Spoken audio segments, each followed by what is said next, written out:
children, and welcome back to Bible study. Today is gonna be great.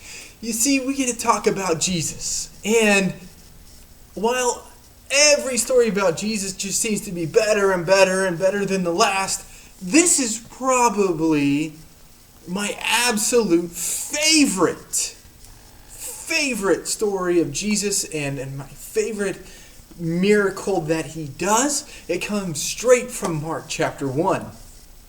And Jesus has been preaching and teaching and healing and been doing some really great work because he's Jesus. And he's just doing everything he's supposed to. And he's out kind of in Galilee somewhere. And there is this man that starts to come. And this man has leprosy. And leprosy is like really bad sores or itches and just really bad. And did you know social distancing is actually biblical? Like the quarantine. Now, only the sick people had to hole up in their houses, not everybody. But if you had leprosy or some other disease, it was required that you stay away from everybody so no one would get infected with the disease. And so this guy, he's got leprosy, and he goes around, and everywhere he goes, by law, he is required to scream, "Unclean! Unclean!" And then what does everybody do? They're like cockroaches in the light. They scatter everywhere. And so he's all alone. Now, can you imagine being this guy? Can you imagine having leprosy? I know right now maybe you can't hug your grandma and grandpa or give your nana and papa high fives or bump knuckles with somebody because we have to stay away from each other. And can you imagine being this guy and every time you came around everybody made like a banana and split? Because that's what happened. Jesus is special. Jesus is really special because this guy has leprosy and he starts walking and he has to be yelling, "Unclean!" And yet, Jesus stays. Jesus is right here and not moving. And he comes to Jesus and he falls on his knees and he says, "If you're willing, heal me." So does Jesus heal him? Yes, but not yet. So this guy, no one's touching him. No one wants disease. No one wants to get infected. And you know what Jesus does? The first thing Jesus does, this is so amazing, is he reaches out and he touches him. No one's touched him for how long? As long as he's had leprosy. Can you imagine not being able to touch somebody for a day, for weeks, for months? Maybe he's had this for years. Can you imagine not being able to give anybody a hug or getting a hug? Or if you're scared, no one can come grab you and comfort you. This is what he is. And now Jesus reaches out and touches him. And now this is important because leprosy and sickness don't affect Jesus.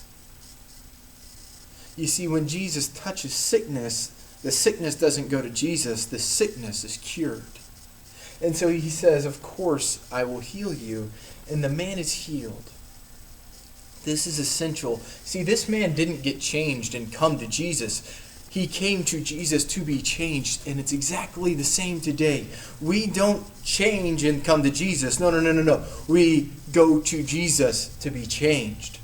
And so this man gets up, and Jesus says, "Don't tell anybody about this." And so, because we're all K-State fans here and we're good guys, I believe this guy probably went and got a bath and got changed and did all those things. So we're going to say he put on some new colors, the colors of victory, the colors of Kansas State. He goes away from Jesus. And you know what he does? Jesus tells him, "Don't tell anybody." So he goes and he tells everybody.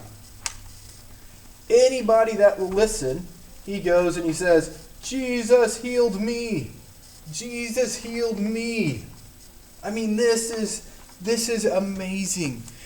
Now, what's the difference? Because today in our lives, spiritually, we're going to be sick. Spiritually, at some point in your life, because you're a human and we're not perfect, you're going to be sick.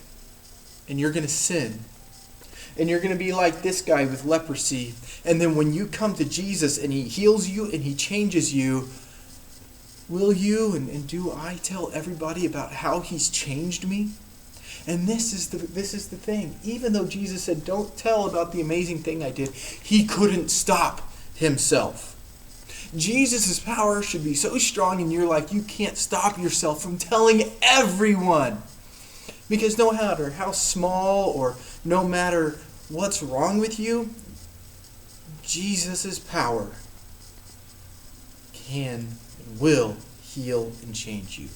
You guys are worth it. You are amazing. Jesus knew this man with leprosy, even though he had to shout, unclean, he knew he was worth saving. He knew he was worth healing because he saw who he was on the inside and how much good was in him, just like you. No matter what, you're worth it. No matter what, Jesus loves you. His arms aren't too short. But you need to come to him to be changed. Don't change and then come to Jesus, because that just doesn't work. But use the power of Jesus to make you better. All right, friends, it is story time, and the wonderful, fabulous Miss Crystal is going to teach us all about a little sheep named Snowflake. It's going to be absolutely great. Crystal, it's all yours. Okay, thanks, Matt. So, there's this really cute little story that Matt has here, and it looks like his mom's name is on there, maybe. Barbara Carden? That is my grandmother. His grandmother, even better. And so we're going to read together about this little guy and see what kind of difference somebody can make in his life. This is Snowflake. Okay, there's a new baby lamb, and his name is Snowflake. Snowflake has a mommy that loves him very much. It's nice to have a mom that loves you. And Snowflake also has a daddy that loves him very much too. Oh, what do you think he's doing?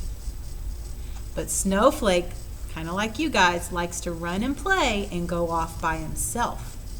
One day, he wandered too far and I wonder what's going to happen to him. Oh no!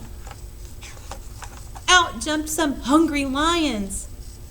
Poor Snowflake, I bet he's terrified. What's that? It's a really big lion.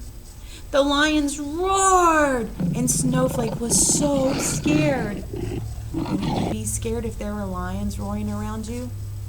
I would be. Oh. And he ran, and he ran, and he ran until... what's going to happen to him? Oh no. Snowflake was really lost. Looks like he doesn't have anywhere else to go. He turned around and he ran the other way. Uh-oh. Looks like he's in worse trouble now. Bat, bat, said Snowflake. But no one heard him. He was too far from his mommy and daddy. He cried, but no one could hear poor little Snowflake. Have you ever gotten lost like that? I got lost once when I was little. I was at the fair and I got off the merry-go-round. I got on the big merry-go-round with the horsies. And when I got off, I was on the other side and I couldn't find my mommy and I was really, really scared. Then he heard someone calling, Snowflake, Snowflake, where are you? He looked and he saw his shepherd coming for him. Bat, bat, he said. He was so excited. It's kind of how I felt when my mommy found me after I got off that Ferris wheel, not Ferris wheel, the merry-go-round. He slipped and he fell right into a sticker bush. He was stuck. Bah, bah, he cried. Man, just when we thought he was safe. Now what's going to happen?